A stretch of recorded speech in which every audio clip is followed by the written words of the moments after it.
Goodell is third, and they're side by side for fourth.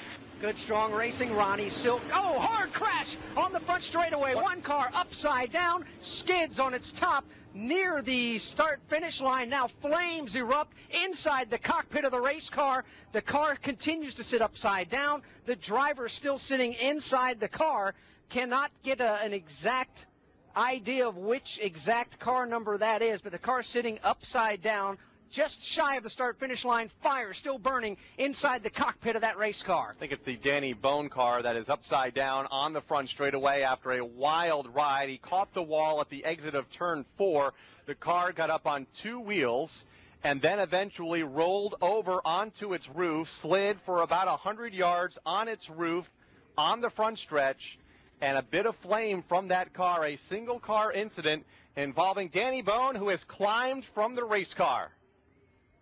Wow, that's just a fantastic sight to see. Danny Bohn under his own power, taking the helmet off, the Hans device off, as he begins to work his way into the ambulance for a mandatory ride to the infield care center. But a scary crash as he got pinched to the outside wall.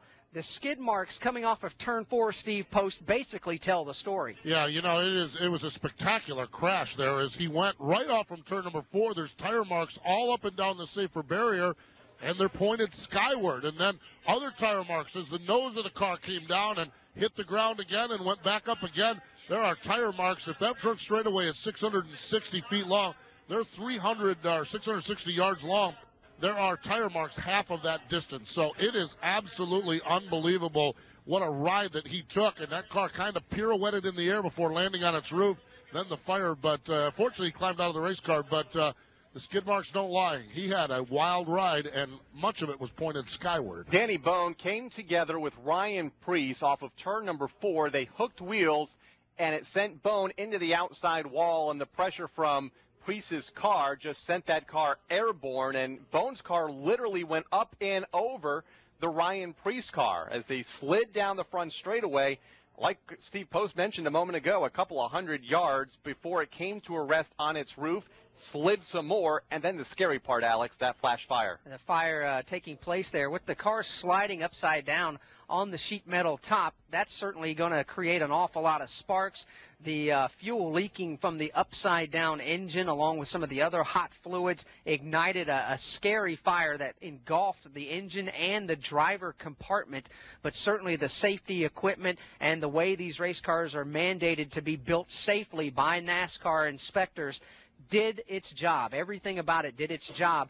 And let's also make fact, too, that there is a safer barrier that runs alongside.